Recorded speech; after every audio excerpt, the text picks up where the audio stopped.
Poursuivons avec l'actualité en Afrique, en RDC. Après avoir conquis Goma, le chef-lieu du Nord Kivu, le M23 et l'armée rwandaise progressent dans la province voisine vers la ville de Bukavu, où des volontaires ont commencé aujourd'hui à s'enregistrer pour combattre aux côtés de l'armée congolaise en difficulté. L'ONU alerte sur la situation dans le sud Kivu qui reste très volatile.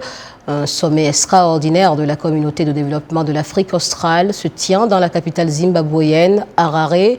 Le président congolais Félix Tshisekedi y participera en visioconférence selon la présidence, mais pas le président rwandais Paul Kagame. À Goma et dans ses environs, l'inquiétude grandit après plusieurs jours de combat entre les soldats congolais et le M23, qui a également déplacé des milliers de personnes. Existe-t-il une estimation du nombre de victimes? Roger Montou a posé la question à la ministre des Affaires étrangères de la RDC, Thérèse Kaikwamba-Wagner.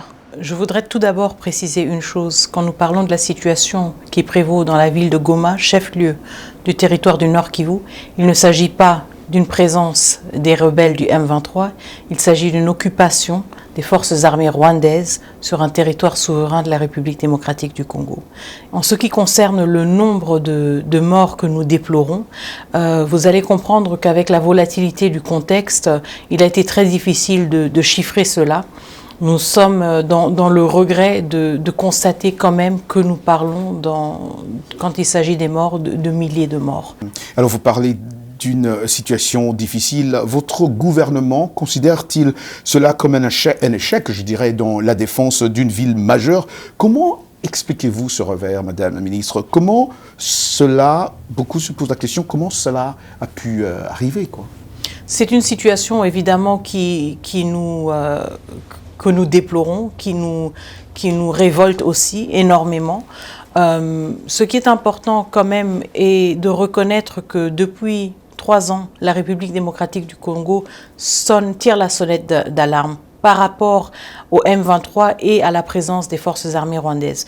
Nous ne devons pas sous-estimer qu'il y a eu un effort conséquent des forces armées rwandaises d'équiper le M23 et d'équiper ses propres troupes avec un arsenal militaire jamais vu jusqu'à présent dans la région des Grands Lacs.